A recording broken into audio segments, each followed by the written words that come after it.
এই যে মোৰ হাতত আপোনালোকে কেৰাহীটো দেখিছে বহুত ক'লা হৈ গৈছে ষ্টিল উলেৰে যিমান মাজিলেও মানে কেৰাহীটো চফা নহৈছে সেয়েহে ভাবিছোঁ কেৰাহীটো আজি পুৰিম আৰু আপোনালোককো দেখাম পুৰি মানে কিমান ধুনীয়াকৈ কেৰাহী এটা চিকচিকীয়া কৰিব পাৰে স্বাগতম জনাইছোঁ মোৰ নতুন এটি ভিডিঅ'লৈকে সকলোকে আৰু আশা কৰোঁ ভিডিঅ'টি চাই আপোনালোকে উপকৃত হ'ব কেৰাহীবোৰ এনেকৈ পুৰিলে মানে ধুনীয়া চিকচিকীয়া চফা হয় কিন্তু এনেকৈ পুৰিলে কেতিয়াবা কেৰাহীটোৰ ওপৰত জুই লাগে যিহেতু কেৰাহীটোত তেলৰ ব্যৱহাৰ হৈ থাকে ন সেইবাবে অকণমান ওপৰৰ পিনেও জুই লাগি যায় কিন্তু ভয় খাবলগীয়া বিষয় নহয় আৰু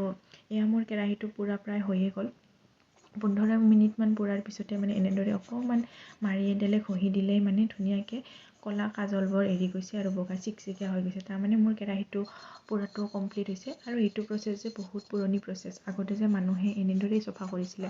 ষ্টিল উলনো ক'ত আছিলে এতিয়াহে ষ্টিল উল পাই আমি ষ্টিল উলেৰে মাজোঁ আৰু যিমানখিনি পুৰিলে চফা হয় ইমানখিনি চফা ষ্টিল উলেৰে কেতিয়াও চফা নহয় আৰু জুইটো অকণমান সাৱধানে দিব লাগে অভাৰ জুই হ'লেও এলুমিনিয়ামখিনি কেতিয়াবা গলিব ধৰে আৰু মোৰ সেনেকৈ এটা কেৰাহী এবাৰ বেয়া হৈছিলে সেইবাবে মই এতিয়া সাৱধানে জুইখিনি দিছোঁ আৰু দেখিছেনে এনেকৈ দিলেই মানে চফা হৈছে আৰু মই ধুনীয়াকৈ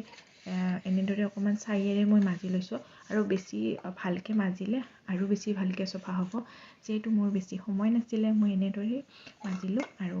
এইখিনি মাজাতে মোৰ মানে ধুনীয়া কেৰাহীটো চিকচিকীয়া চফা হৈ গৈছে আৰু দেখিছেনে এয়া কেনেকুৱা ক'লা কেৰাহীটো ধুনীয়া চিকচিকীয়া হৈ গৈছে আৰু আশা কৰোঁ ভিডিঅ'টি চাই আপোনালোকে ভাল পালে যদি ভাল পালে প্লিজ ভিডিঅ'টি চাই লাইক কৰিব কমেণ্ট কৰিব আৰু মোৰ হাতখন অকণমান লেতেৰা হৈছে সেইখিনি চফা হৈ যাব চাবোনেৰে কেৰাহীটোতো চফা হৈছে ন